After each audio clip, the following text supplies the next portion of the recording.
Have you ever pondered the evolution of programming languages from their inception to the modern, sophisticated languages we use today? Let's take a step back in time to the 1940s, the dawn of programming languages. It was a time when computers were giant, room-sized machines and the notion of a computer program was just beginning to take shape. Back then, programmers had to communicate with these hulking machines using a language they could understand. This early language was assembly language, an arcane and cryptic code that was as close as you could get to the raw binary the machines operated on. Every single instruction had to be meticulously crafted, with no room for error. It was a laborious, painstaking process, but it laid the groundwork for all the programming languages to come.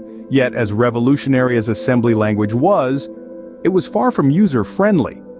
It was hard to learn, harder to use, and hardest to debug. There was a pressing need for a language that was more accessible, more human-friendly, and still capable of communicating with the machines. And so, in the 1950s, Fortran was born. Fortran, short for Formula Translation, was a dramatic departure from assembly language. It was designed to be easier to learn and use, and it allowed programmers to write code that was more understandable to humans. With Fortran, programming became less about wrangling machine code and more about solving problems. It was a major leap forward, but it was only the first step in a long journey.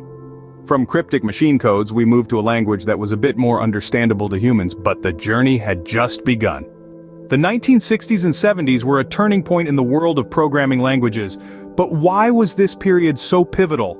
Well, let's dive into it. This era saw the creation of three influential programming languages: ALGOL, COBOL, and BASIC. Each of these languages brought something new to the table and played a critical role in shaping the landscape of programming. First off, we have ALGOL. Short for algorithmic language, ALGOL was developed in the late 1950s and early 1960s. It was one of the first languages to introduce code blocks and the concept of nested functions, which are fundamental to modern programming.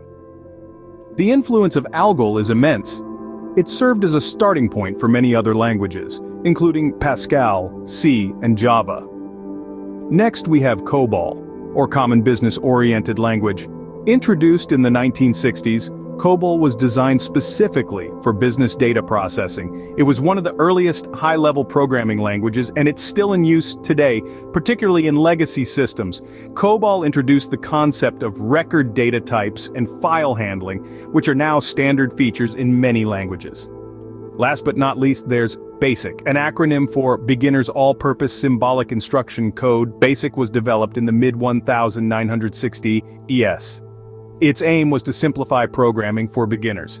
BASIC introduced many to the world of programming, and its simplicity and accessibility made it a popular choice for personal computers in the 1970s and 80s. But what's most remarkable about this era is not just the languages that were developed, but the concepts they introduced. This was the age of structured programming, a design paradigm that advocates for control structures like loops and conditionals and subroutines.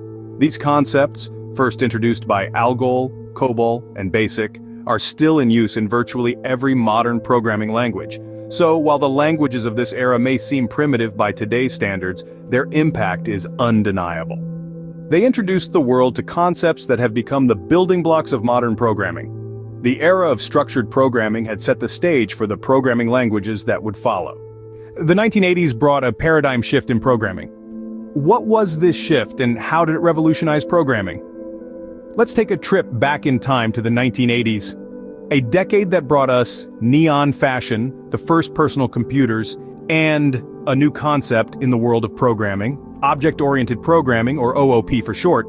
This was a shift in how we approach coding, a seismic change that had profound implications. So what exactly is object-oriented programming?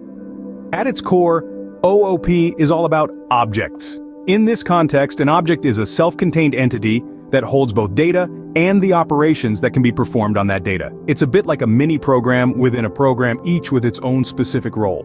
Now let's talk about the languages that brought OOP to the world. First up is C++. Developed by Bjarne Stroustrup in the early 80s, C++ took the C programming language and added the concept of classes, the blueprints for creating these objects. This made code more structured, easier to understand, and reusable. Then came Java, the brainchild of James Gosling and his team at Sun Microsystems. Launched in the mid-90s, Java took OOP a step further. It was designed to be platform-independent, meaning a program written in Java could run on any device, regardless of its underlying hardware or operating system. This was a game-changer, opening up new possibilities for software development. The introduction of object-oriented programming made coding more efficient and manageable. It allowed for better organization of code, making it easier to debug and maintain. It also promoted code reuse, saving programmers from having to reinvent the wheel for every new project. So, why does this matter? Simply put, OOP changed the way we write software. It transformed programming from a task-oriented process into a more conceptual one where we think in terms of objects and their interactions. With object-oriented programming, we had a new way of thinking about coding, one that would shape the future of programming languages. As the internet exploded in the 90s and early 2000s, programming languages adapted. But how did they evolve to meet the demands of the web? Let's start with JavaScript, a name that's almost synonymous with the web. Created in the mid-90s by Brendan Eich at Netscape, JavaScript was developed under a tight deadline of just 10 days. Despite its hasty inception, JavaScript quickly became the language of the web, allowing developers to add interactivity to their websites. JavaScript's ability to run in the browser, along with its versatility, has made it one of the most widely used languages in web development to this day. Next, we have PHP, originally created by Rasmus Lerdorf in the mid-90s to manage his personal website. PHP's use rapidly expanded.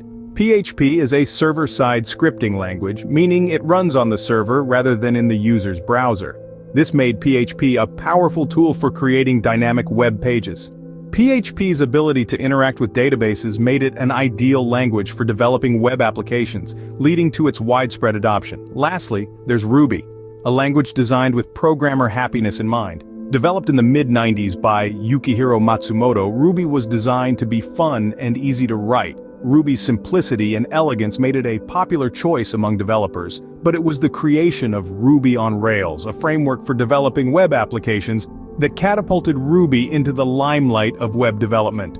These languages, JavaScript, PHP, and Ruby, were born out of the need for more dynamic and interactive websites.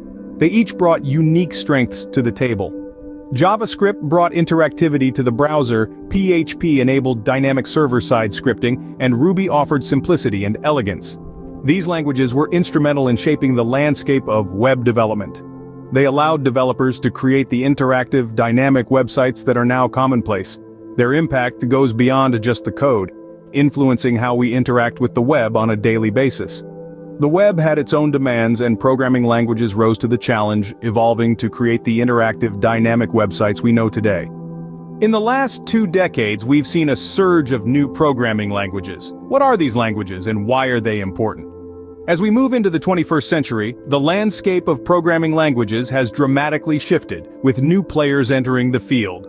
Python, Swift, and Rust have emerged as some of the most popular and versatile languages today, each with its unique strengths and applications. Let's start with Python.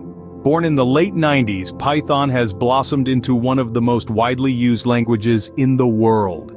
Its simplicity, readability, and versatility have made it a favorite of beginners and experts alike. Python has found its home in various fields, from web development to artificial intelligence, from scientific computing to data analysis.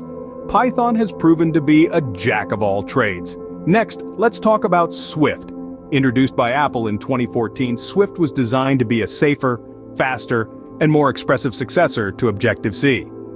Swift quickly became the go-to language for iOS and macOS development, with its modern syntax and powerful features.